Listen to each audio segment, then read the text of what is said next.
Hello everybody, it's Mandy here, and I'm going to be walking you through a yin sequence today. I actually teach a lot of yin, especially over the last couple of months, and I just wrote this sequence hoping that it'll be something a little bit unique and different for you, so I hope you enjoy. I have some props here, so I have some blocks. I have a bolster and I have a blanket. So if you do not have any props, all of these are accessible without props. Props can just be helpful with the practice. You can also use maybe pillows from your sofa, different things like that, just for some extra support. So we're going to go ahead and get started. We're going to be doing some poses, about maybe 10 or 11 poses, and we're going to do some counter poses for everything as well. So I'm going to remove the blanket because we're going to come into our melting heart position. So for melting heart, we're just going to come up onto our knees. Scoot some of these things away.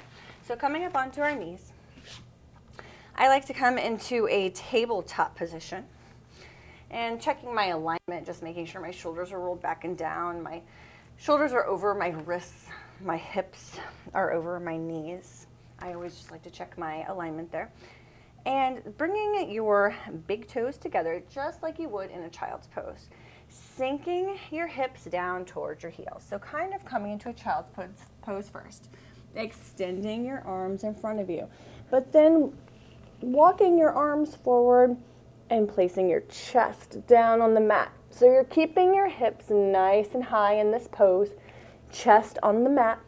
Placing your cheek maybe on the mat. You can place your forehead if that feels better for you.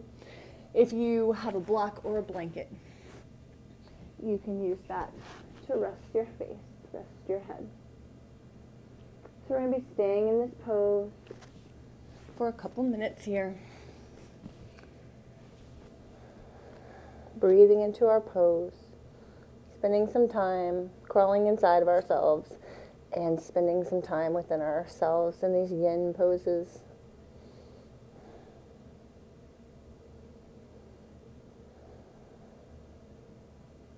And breathing.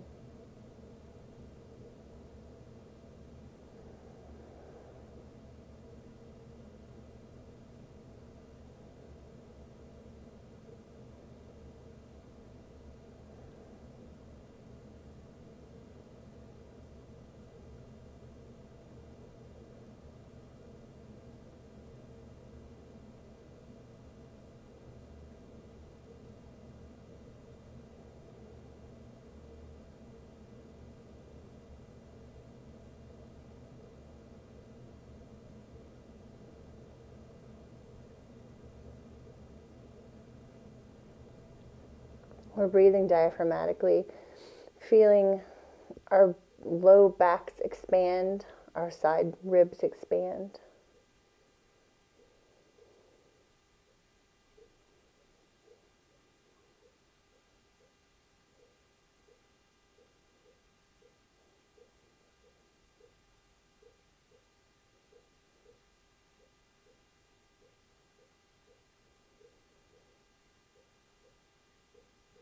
You may want to switch directions of your face, letting your other cheek rest on your mat.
We're going to inhale to rise up, pushing down through our palms and walking our palms back into our tabletop position. Except we're going to leave those toes together to counterbalance this because we were doing a pretty deep back bend. So we're going to round that spine just a little bit. So we're going to drop our hips onto our heels, keeping those hands nice and stretched out in front of you, those arms stretched out, coming into your regular child's pose. You can also bring your arms to your side if you would like and bring your knees together. That's another option. That might give you a little bit more rounding effect in your spine. And spending just a minute or so here in our counter pose.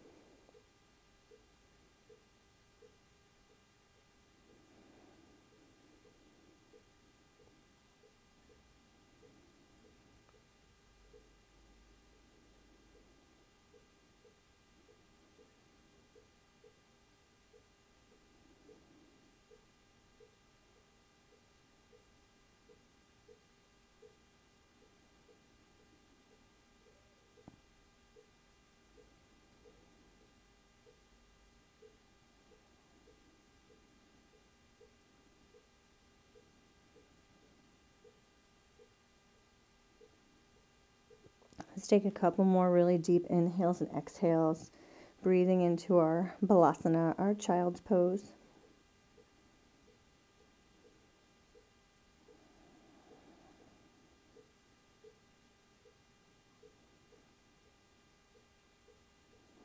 And bringing your arms in front of you and pushing down through your palms to rise back up.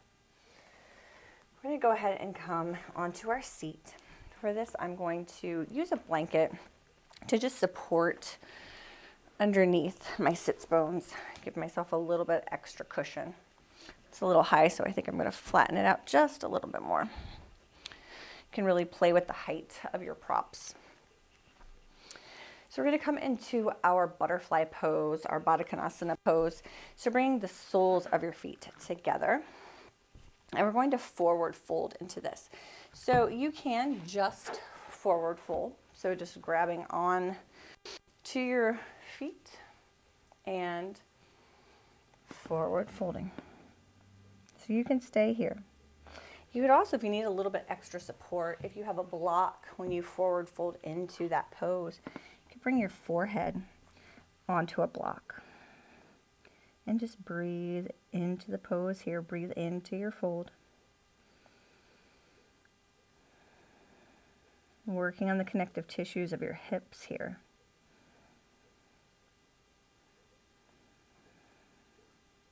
You don't want any strain in your shoulders, so making sure those are rolled down and just nice and relaxed.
All right, let's slowly inhale to rise back up. Placing our block over to the side, bringing our legs up, and just leaning our hands back behind us and just windshield wiping your legs from side to side.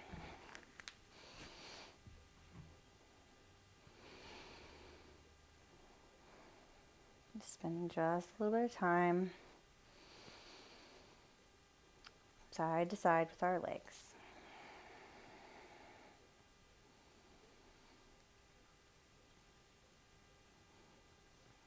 All right, we're going to come into our reclined deer pose.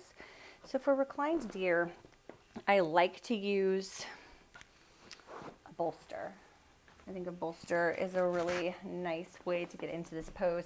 If you do not have a bolster and maybe a sofa, pillow, or you can even use blankets stacked, whatever you have, you don't have to have fancy props, but you definitely, for a reclined deer pose, want to have something that's nice for your torso to lay on.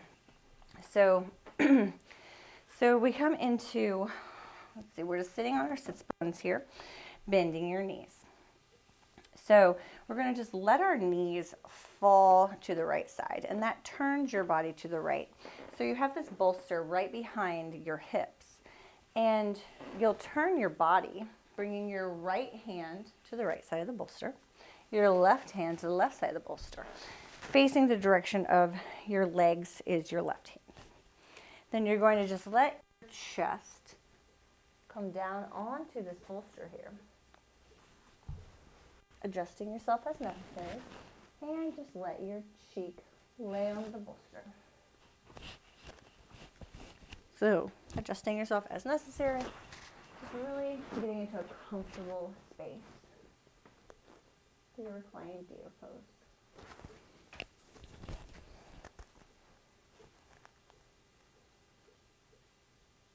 This is definitely one of the more restorative poses. Just a tiny twist of your back, but you're really sinking into a comfortable position on this soft surface of a bolster.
Inhaling up from the side, turning ourselves back onto our sits bones with our bent knees, letting our knees fall to the left side, sending the right hand and the left hand over the bolster and twisting our body, lying down onto our opposite side. Just a tiny twist, sinking down into your bolster.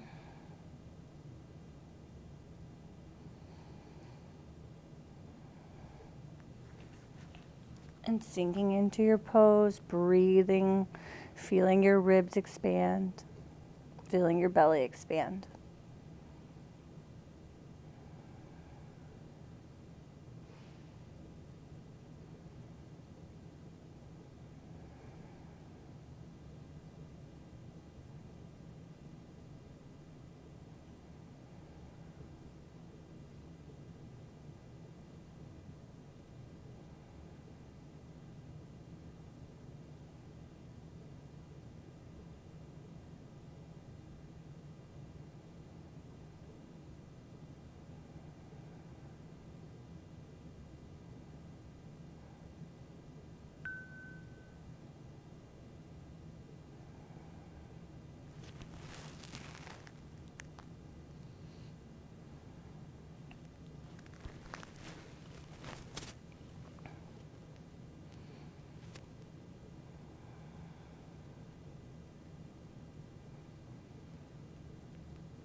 And pushing down through our palms, untwisting our bodies, and coming back onto our sits bones. And again, letting those legs fall from side to side while giving your back some support with that bolster.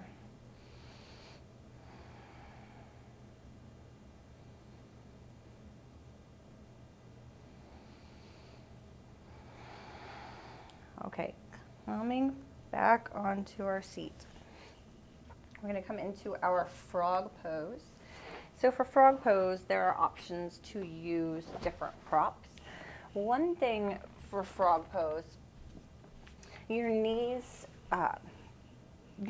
can have a little bit of discomfort possibly in this pose because we do bring our knees out as wide as the mat. Sometimes I say to roll the sides of the mat. If you do have the option for a blanket, you can always place that blanket where your knees are going to go. So it's the same type of setup as a child's pose for the most part, except you're going to bring those knees out to the sides of the mat. So instead of keeping those feet together, you're going to bring them out to the sides, okay? And the way I like to do it is I like to just walk my hands forward, and I like to bring my chest to the mat. And then just let your cheek rest on the mat.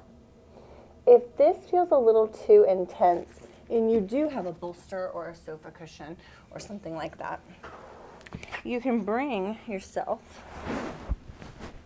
onto a bolster. So it's really keeping those feet nice and flexed out to the side here, just like a frog. So you just look at your legs and come into a nice frog stance. And then you're laying down on that bolster or bringing your chest onto the mat and relaxing into this pose. Keeping your hips a little high. You can play with the height of your hips as well. And sinking into your frog pose, however it is most accessible for you. I get a better stretch without the bolster, a better connective tissue stretch. So I'm just going to go ahead and lay down on the mat.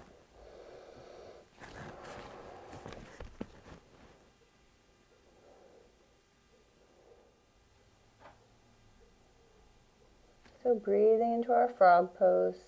Another thing you can do if you need a little bit extra support underneath your face is to bring your palms on top or your hands on top of one another and just rest on those.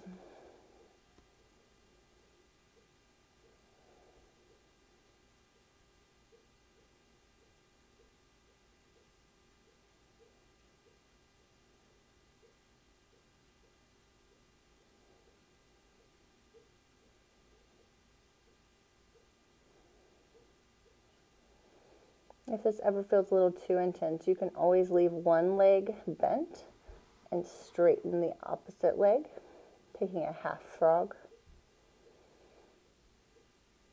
Then after a couple minutes, you would switch and bend the other leg and straighten the opposite.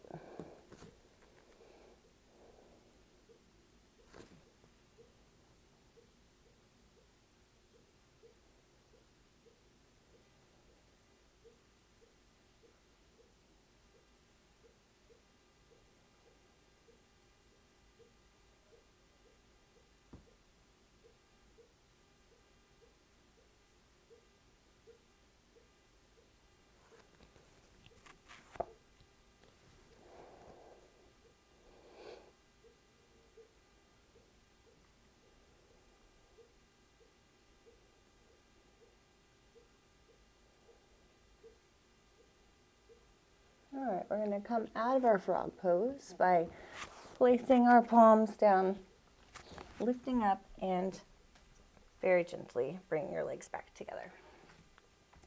So since we did some pretty big extensions there through our hips and through our legs, let's just bring our legs back together, our toes together, sinking down into our child's pose again and just letting our forehead fall onto the mat. Arms out by our sides. And just breathing here for about a minute.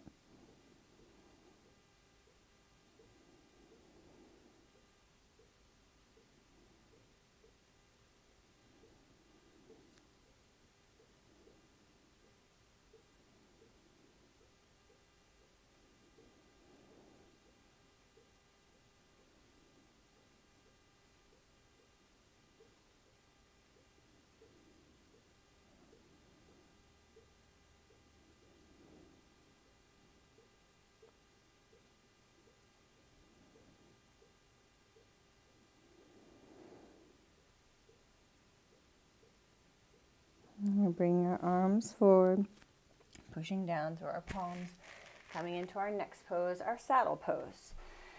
So for saddle, if you do not have a bolster, again, you can use stacked blankets, you can use a sofa cushion, whatever you have. We're going to use a bolster today. So saddle can be fairly intense. I'm going to show you a couple different ways we can do this.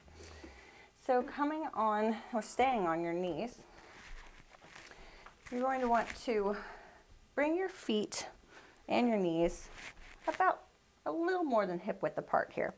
Then you're going to sink your hips down, sitting between your feet. Bent legs sitting between your feet extended behind you. Placing the bolster right next to your hips. You're going to take your hands and slowly lower yourself down onto your bolster. From this position, you can place one hand on your heart, one hand on your belly to connect with your breath and the rise and fall of your belly. You can bring both arms out to the side, rolling those shoulder blades just a little bit, and just relaxing into your saddle pose here.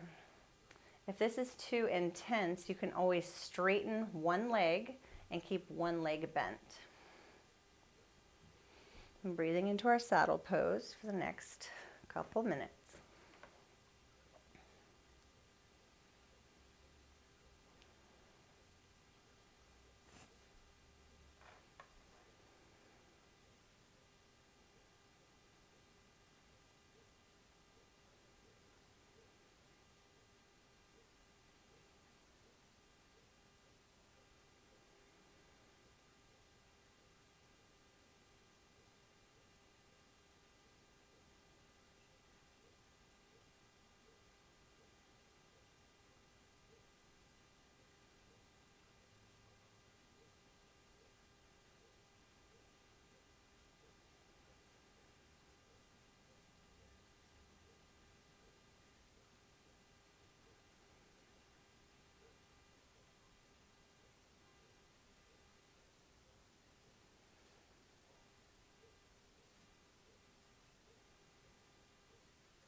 We're going to be coming up from our saddle pose now. So placing our hands down, palms down on the floor or on your mat. We're going to use our hands to lift us up and to very slowly come all the way onto your hands and your knees. So our next pose is going to be our Sphinx and our Seal pose. But to give ourselves a little break from that intense saddle stretch, let's just come down onto our bellies. Placing our hands on top of one another and just bringing our legs up and sending them from side to side. Windshield wipering our legs, giving them a little bit of comfort here after that intense, deep tissue stretch.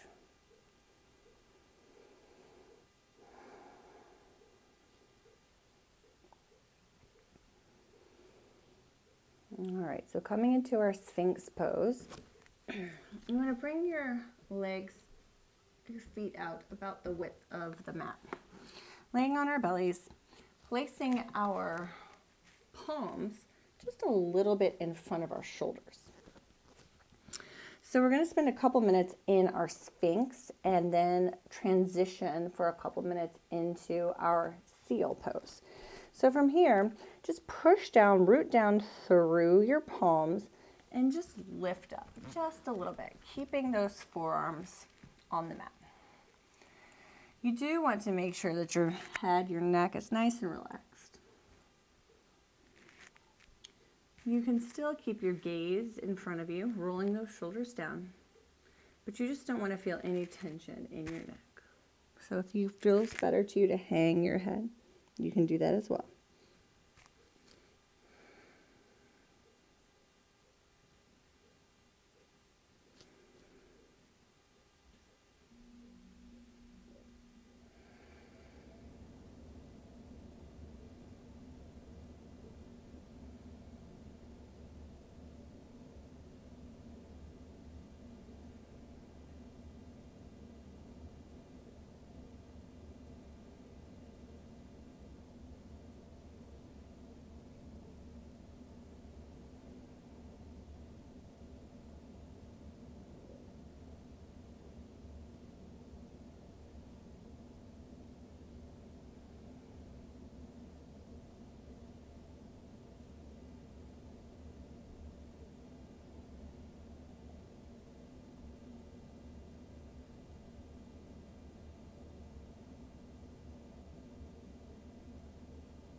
So for our transition into our seal pose, just bringing those palms closer to the top of the mat, maybe about an inch below the top of the mat, depending on your placement of your body on the mat right now. Pushing down through your palms again. This time, lifting your torso and straightening your arms, remembering to roll those shoulders back and down. Spending a couple minutes here in our seal pose, legs still in the same position.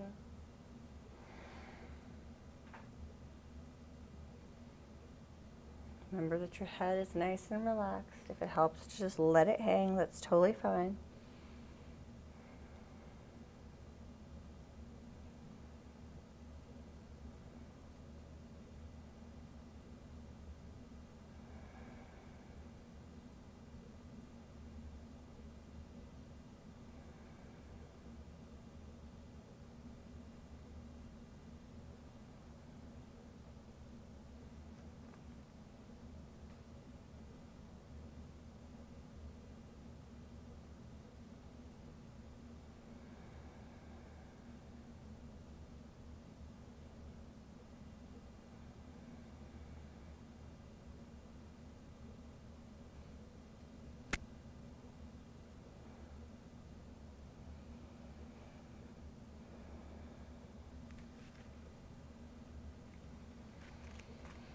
Let's take a couple more deep inhales and exhales here to finish out our seal pose.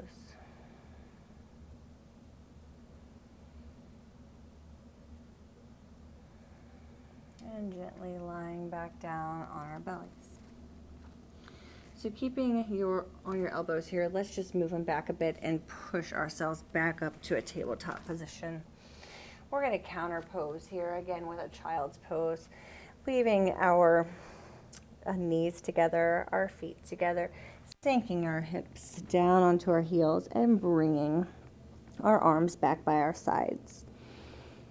So the seal and the Sphinx are little back bends, So being able to counterbalance that with rolling your spine forward into your child's pose is a really nice way to counteract that pose.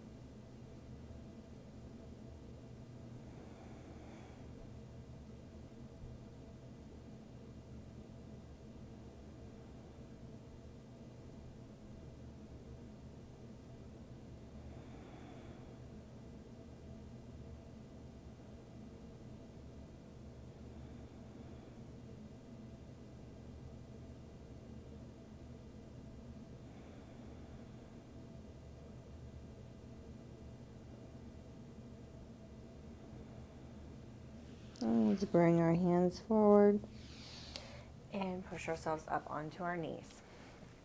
So from here, we're going to come into our malasana, our yogi squat.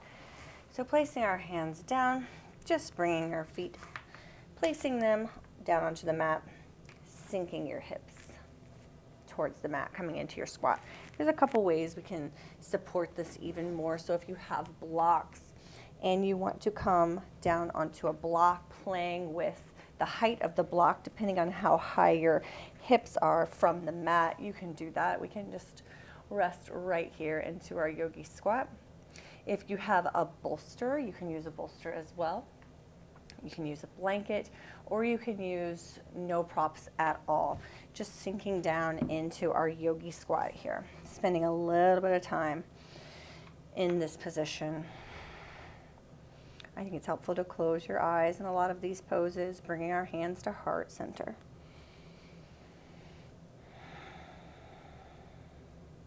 Letting your head be nice and relaxed still.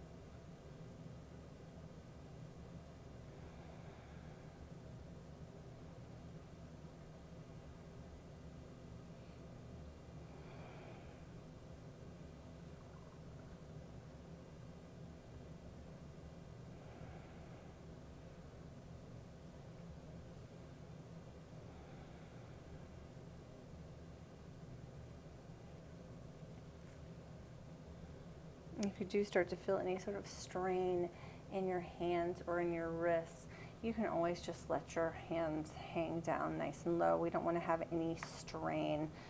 We're not working our muscles here, we're working our connective tissues. So giving yourself the option throughout your poses to make adjustments. We're always pushing ourselves to our edge, but never to pain. So making those adjustments in our poses is absolutely fine.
And let's lower our hands down.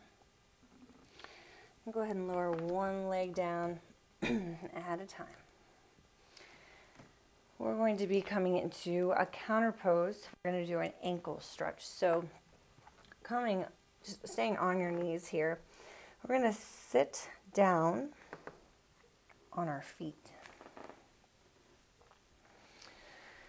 And we're just going to place our hands behind us,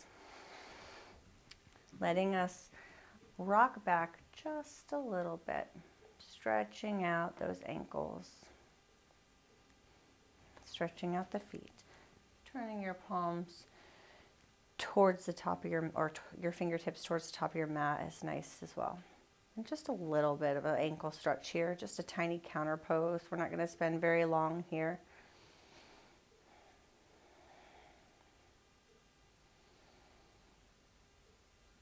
And rocking back. We're going to come into our sleeping swan pose. So for sleeping swan, we can use different props as well, or we can use no props at all. So some people like to come into this pose by coming into a downward facing dog. So in yin, we don't come into really any standing postures except for a dangle sometimes, but we can use downward facing dog to get ourselves into this pose. So rooting down through your palms, tucking your toes, sending your hips up nice and high. Sending our right leg nice and high and bringing it through, lowering the right knee next to the right wrist, dropping the left leg straight behind you, taking the right sole of the foot and bringing it as parallel as it can get to the side of your mat. So you can stay right here. You can take a block on either side of you and sink into the pose just like this, keeping those shoulders rolled back. You can use a blanket or a bolster and support your elbows coming onto your forearms and sinking here, or you can even just lower your head onto a blanket or onto the mat. And spend a little bit of time in our sleeping swan on both sides.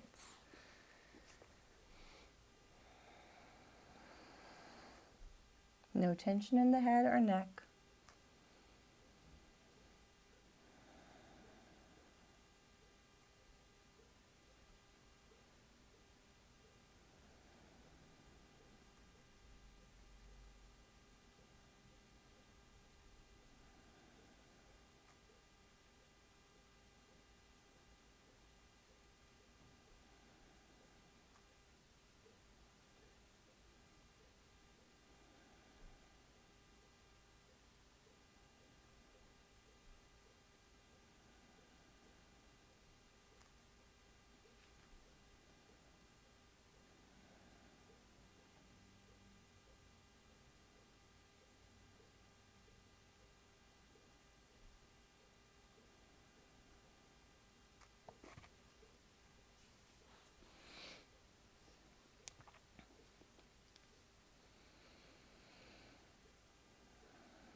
Let's take a couple more deep inhales and exhales into your right side of your sleeping swan.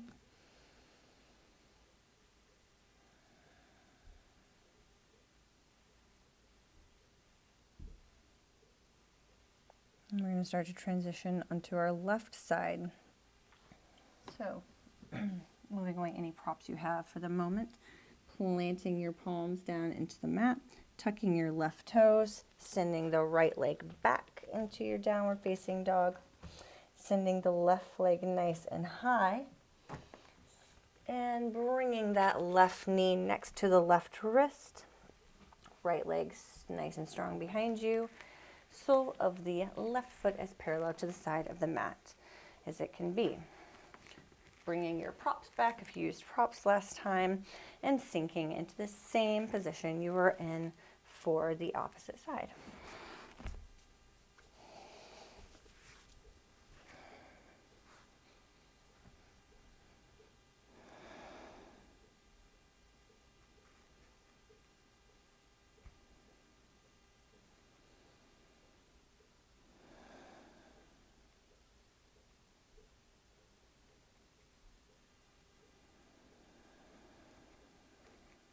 Remembering to relax your shoulders. We don't want any tension in the head, neck, or shoulders.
Taking a couple more deep inhales and exhales into the left side of your sleeping swan.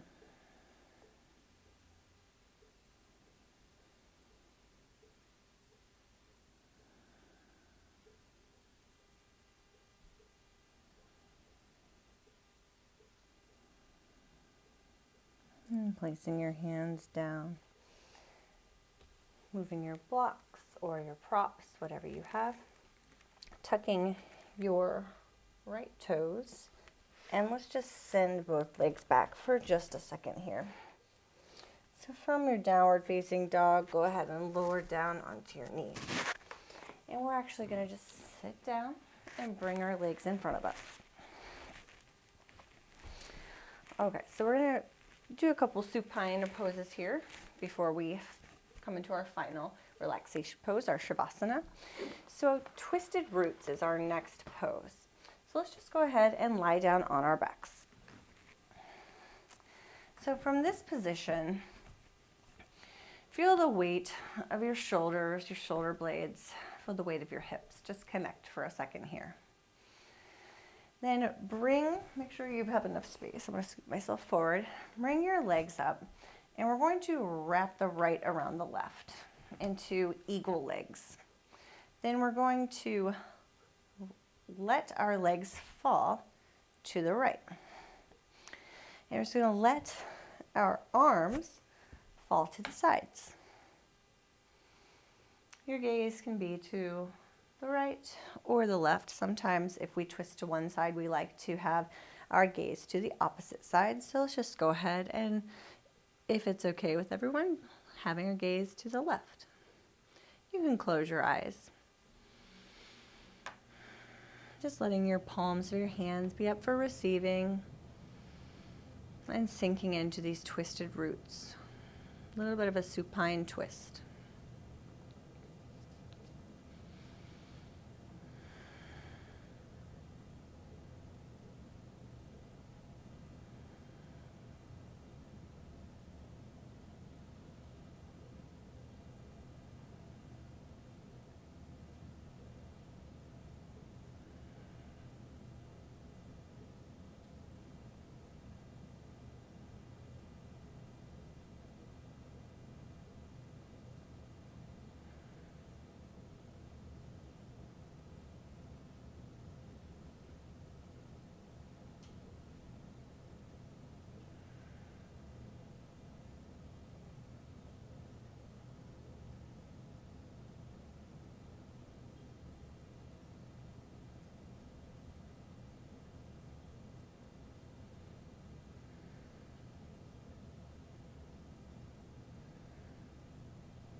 And let's inhale our legs back up to center.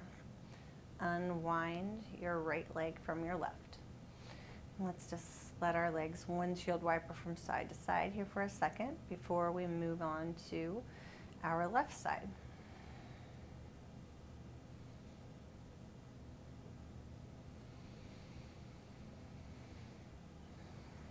All right, lifting our legs up, taking the left leg around the right in equal legs, letting your legs fall to the left, and our gaze will go to the right.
We're going to inhale our legs back to center, unwind our legs, and again, sending our legs from side to side, windshield wipering our legs.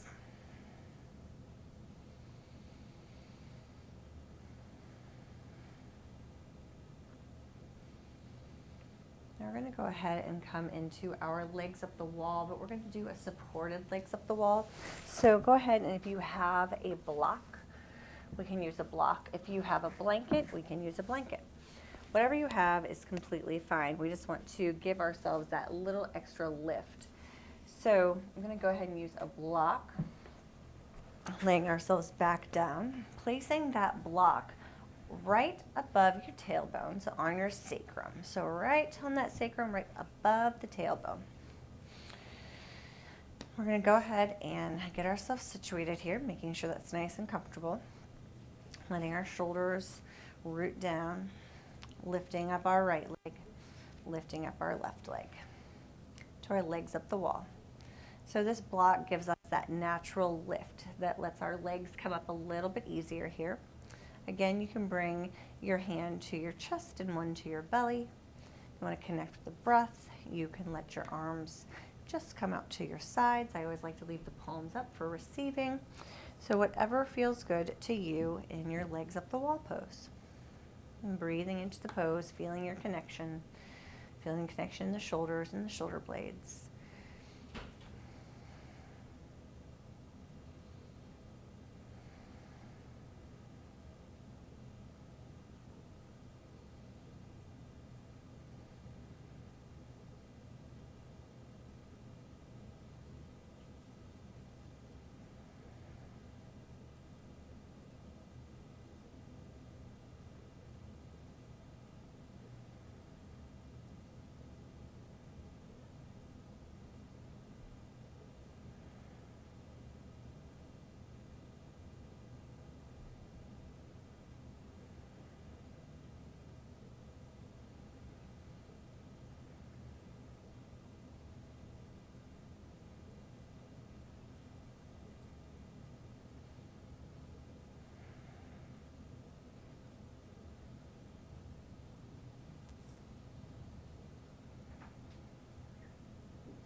Our legs up the wall pose is really great for our cardiovascular health and our lymphatic system. It's really great for insomnia. There's so many benefits to legs up the wall. So some people stay in this pose for 20 minutes a day. We're just going to stay in it for about 4 minutes. Just really breathing deeply into your pose.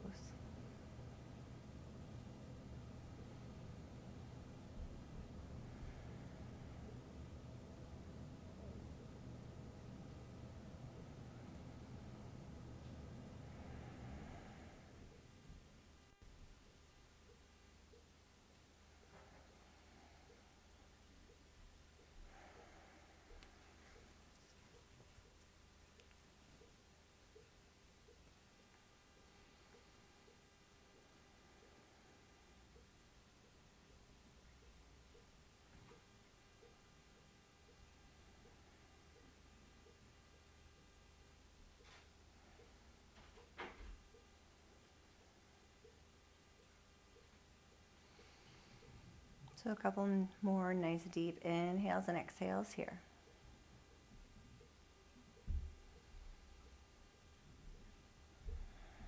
And let's start to lower our feet. So we brought our legs down from legs up the wall. Now we're going to go ahead and remove our block or blanket or whatever prop we have underneath our sacrum and let our hips just fall onto the mat. For our last pose before Shavasana, just bring the soles of your feet together, kind of like we did before in our Baddha Konasana, our butterfly pose, but this is going to be our supine butterfly pose.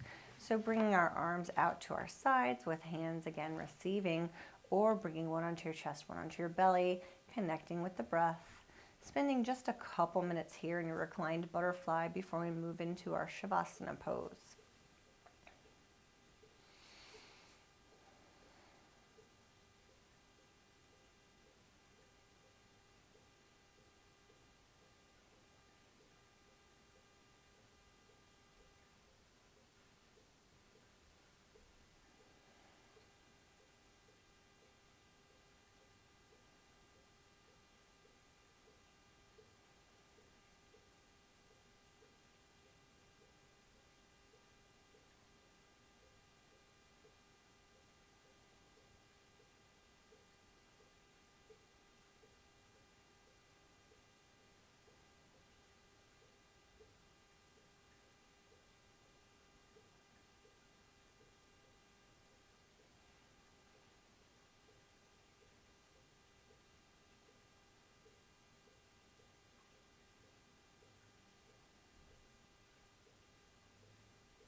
A couple more deep inhales and exhales here in your reclined butterfly.